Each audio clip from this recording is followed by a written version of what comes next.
এই যে খাতার সব দাগ টানতে দিয়েছে, অনেক বছর বাদে আমার কাজ। এগুলো একসময় করতে আমার খুব ভালো লাগতো। আমার বোনপো দিয়ে গেল, এগুলো সব কলেজ স্ট্রিট থেকে নিয়ে এসছে, বললো আমাকে সব দাগ টেনে দাও, যতটা পারো তারপর আমি করব। ঠিক আছে, করে দিচ্ছি। কটা হয়েছে, এখনো আরো আছে, করি আস্তে আস্তে।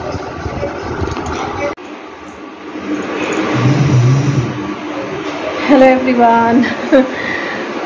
ঘরে অন্ধকার আছে, একটু এদিকটা দাঁড়ায় তাহলে বুঝতে পারবে আমার মুখটা। এখন স্নান টান সেরে নিয়েছি, এবার রেডি হব, খাওয়া দাওয়া করে বেরোবো। তো এক্ষুনি খেতে বসবো। আর আজকে বাসে যাব। সকালে হচ্ছিল যে ট্রেনে যাওয়ার কথা, তো ট্রেনে গেলে না আমাদের যে টালিগঞ্জ স্টেশন থেকে আগে না স্টেশনের মানে যেই প্ল্যাটফর্মে গিয়ে উঠলাম সেখান থেকেই ট্রেন ছিল, এখন আবার ওভারব্রিজ দিয়ে উঠে যেতে হবে, আর নাহলে ট্রেন লাইনটা পারাপার করতে হবে। আর ট্রেনের ওই কথা শুনলেই আমার ভয় লাগে, আর ওভারব্রিজ ব্যাগ ট্যাগ নিয়ে না উঠতে খুব কষ্ট হয়। তাহলে আমি বাসেই যাবো, ট্রেনে যাবো না। তো এখান থেকে মেট্রোতে উঠবো, প্ল্যানেটে নামবো, ওখান থেকে তো বাস পেয়ে যাবো। বাসে উঠে গেলে বাস নিশ্চিন্ত। এই বাসে ট্রেনে যাওয়া মানেই দুদিন ধরে আমার ঘুম চলে গেছে চিন্তায়। সবসময় যেন সেই মুরগিরা অসুস্থ হয়ে গেলে যেন ঝিমায়, আমি ঝিমাচ্ছি, ওই টেনশন চলছে। তো ওই জন্য আর মা বাবা কালকে এসেছে, বললাম আসো ঘুরে যাও, তাহলে আবার এখন আমি বাড়ি গেলে কবে দেখা হবে তার ঠিক নেই। ওই জন্য সব চারিদিক দিয়ে সবার শরীর খারাপ, এই খারাপ সব শুনছি, যেন আর ভাল লাগছে না। শরীর খারাপ। এবারে এসেছিলাম সবাই মিলে একটু ঘুরবো বেড়াবো বলে, সেটা আর হলো না। আমরা তিনজনেই ঘুরলাম। মা শুধু একদিন দক্ষিণেশ্বর গেল, আর বাকিগুলো বাবাও গেল না। আর তারপর তো এই আমাদের সেই ডাক্তার দেখানো, বাবার ডাক্তার দেখানো, সেই বাবা একটু রোগা হয়ে গেছে। বাবার বেশ ভারী হয়ে গেছিলো আমাদের বাড়িতে যখন গেছিলো তখনও, এমনকি ওখান থেকে যে আসলাম বাবার হাঁসফাঁস দেখে আমাদেরই ভয় লাগছিল। তুমি বলছিলে ঝিনুক, তো পাচ্ছিলাম না। হ্যাঁ, এইরকম মা ঝিনুক দেখালো। এই ঝিনুকটাতে আমি খেয়েছি, বোন তো খেয়েছে, মানে বোনের হচ্ছে সেই দুধ সাবু গুলে গুলে খাওয়াতো, আর বোনটাও খেয়েছে, এটাই রাখা আছে। আর এখনকার বাচ্চা হলে আর তারা আর এই ঝিনুকে খায় না। আর আমাদের সোনাই খেয়েছে, তো ওই মা রেখে দিয়েছিল যে সোনাইয়েরও আবার ভবিষ্যতে হ্যাঁ ওষুধ খাওয়াতে, অনেক সময় গুলে গরম জল দিয়ে গুলে ওষুধ খাওয়াতে হতো, সেগুলো খেতে। আর রাখা হয়েছিল, তারপর আমার কথা ভেবেও রাখা হয়েছিল যে আমার বাচ্চা কাচ্চা হলে সেও হয়তো ঝিনুকে করে খাবে, সেটা তো আর পুরো নয়নি। তো বোনপোর জন্যও রাখা ছিল। মানে আগে এরকম একটা বাড়িতে ঝিনুক থাকতো, সব বাচ্চারা খেত। মামার বাড়িতেও ওরম থাকতো। আমরা দুই বোন, মাসতুতো বোন টোন যারা আসতো, মামা তো ভাইরা, ওরা সব মামা তো বোন সব ওই ঝিনুকেই খেত। তাই এই ঝিনুকটা রাখা ছিল, মা বলে একটু দেখা, ছোটোবেলার এটাতেই করে খেতাম। আর আমি সারা রাত জেগে থাকতাম, ওইটা নিয়ে বলছি, আমাকে সারা রাত জাগিয়ে রাখো, আমার কোনো কষ্ট নেই। সারা রাত যদি আমি ঘুমিয়েও থাকি, সকালবেলা উঠে আমাকে 7 তাড়াতাড়ি উঠেই কাজকর্ম করতে হবে, বা সকালবেলা উঠেই করতে হবে, ওটা আমি পারি না। ওটা আমার বিয়ের আগের একটা, মানে বিয়ের আগে কি মা তখন বলছে যে তোর জন্মগত অভ্যাস, তাহলে ছোটোবেলায় প্রচুর জ্বালাতিস, সারা রাত জেগে থাকতিস, শোয়ালেই কাঁদতিস, আর সারাটা দিন পরে ঘুমাতিস। এবার সারাদিন কোনো খাওয়া দাওয়া নেই, খেতামও না। আমার ওই জিনিসটা এখনও আছে, যদি আমার শরীর খারাপ থাকে, মানে ঘুমের খুব দরকার, খাওয়া ফেলে আগে আমি ঘুমাবো, ঘুমিয়ে শরীরটা রেস্ট হবে, তারপরে খাওয়া। মানে আগে হচ্ছে আমার ঘুম ঠিক হলে আমার সব ঠিক। এই কদিন আমার এই যে প্রেশার হাই, এগুলো সব হচ্ছিলো সব ঘুমের কারণে।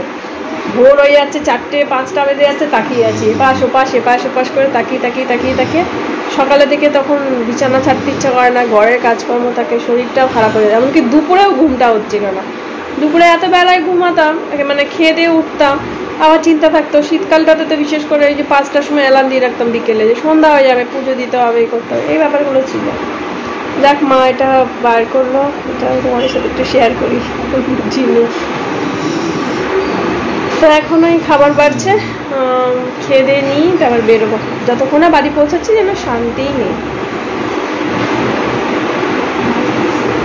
আর আমরা এখন ক্লান্ত, মানে ভিডিও কিছুই কদিন ধরে করাই হচ্ছে না, যে ডেইলি ব্লগ বানাবো, যেটুকু যা বেরিয়ে এসছি তো কয়েকদিন হয়ে গেল, সেইগুলোই এখনও চলছে।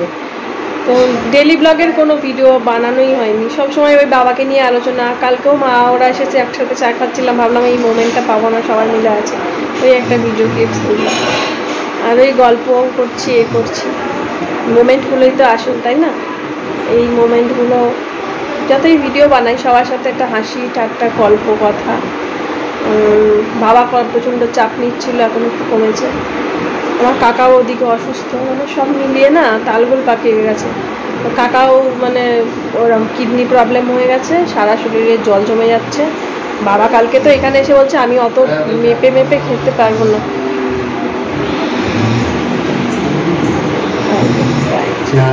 আবার ভিডিও না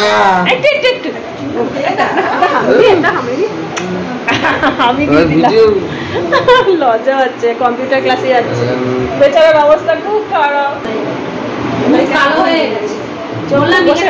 সারা রাত থেকে আছে, সারা রাত ধরে পড়াশোনা করছে, হামিয়ে দিতে পারবি না। আর কাগজগুলো সব লেখাছে,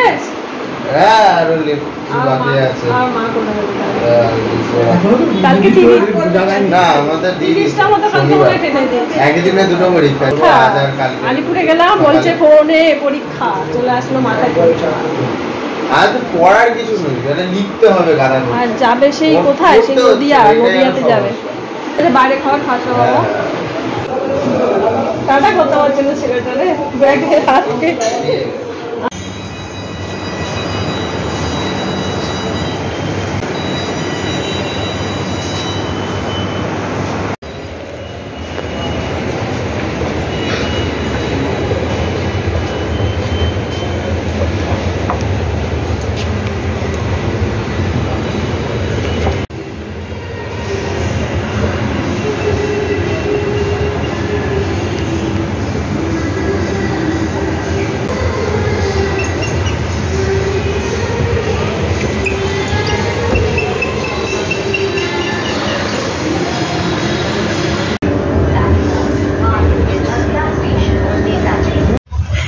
তো মেট্রোতে এসপ্ল্যানেড আসলাম, ওখান থেকে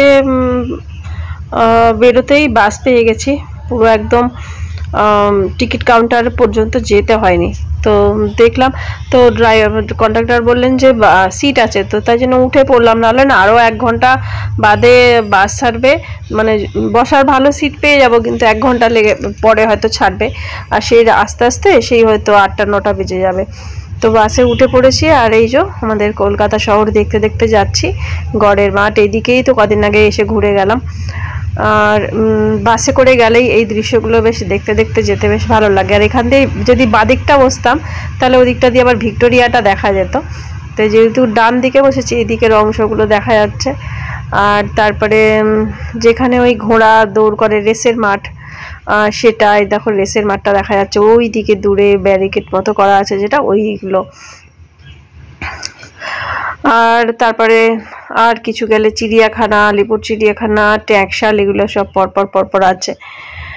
আর অনেক অনেক দিন বাদে বাসে করে যাচ্ছি, আগে বাসে করেই আসতাম, বাসে করেই যেতাম। মায়ের ওখান থেকে খাওয়া দাওয়া করে উত্তম কুমার থেকে তারপর নিচে নেমে ওখান থেকে রিক্সা নিয়ে উত্তম কুমারে আসতাম, উত্তম কুমার থেকে মেট্রোতে করে এসপ্ল্যানেডে আসতাম, ওখান থেকে বাসে। আবার মাঝে মাঝে ট্রেনেও আসতাম, কিন্তু ট্রেনের থেকে বেশিরভাগই বাসে করেই আসতাম। দুপুরবেলা খাওয়া দাওয়া সেরে আস্তে আস্তে এখানে সন্ধ্যা হয়ে যেত, কোনো অসুবিধা আর হতো না। আর আজকে প্রচণ্ড রোদের তেজও আছে, তাপও আছে, ডান দিকে বসেছি না, ভালোই রোদ আসছে।